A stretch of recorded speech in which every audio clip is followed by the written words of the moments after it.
नमस्कार. तुम्हाला माहिती आहे का, प्रत्येक घरामध्ये फोडणीला कढीपत्ता लागतो. त्या कढीपत्त्याची काळजी कशी घ्यायची? काळजी घेताना पहिली गोष्ट काय तर सूर्यप्रकाश भरपूर मिळाला पाहिजे.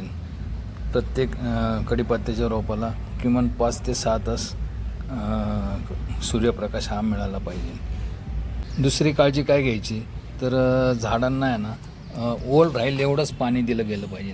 हे बघा, जास्त पाणी द्यायचं नाही, जेवढं लागेल तेवढंच पाणी दिलं गेलं पाहिजे आणि ओल राहिली पाहिजे. तिसरी काळजी, झाडांना महिन्यातून एकदा जीवामृत द्या, सेंद्रिय खतं द्या, जेणेकरून त्याची पानं अशी तजेलदार दिसतील आणि एकदम डेरेदार दिसतील.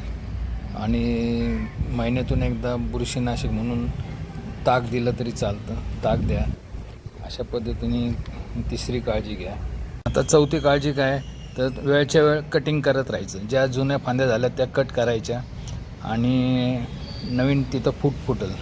काय वेळेला असं वाटतं की ही फांदी कट केल्यानंतर कसं व्हायचं, पण 8 दिवसात त्याला नवीन पालवी फुटते आणि असं पूर्ण असं बघा, हे पालवी फुटलेले सगळे कढीपत्ते. तुम्हाला इथले 4 कुंड्यामधले कढीपत्ते दाखवले. असा एकदम डेरेदार आहे आणि हात बघा का किती, त्याला किती फांद्या फुटल्यात आणि किती हे झालेले.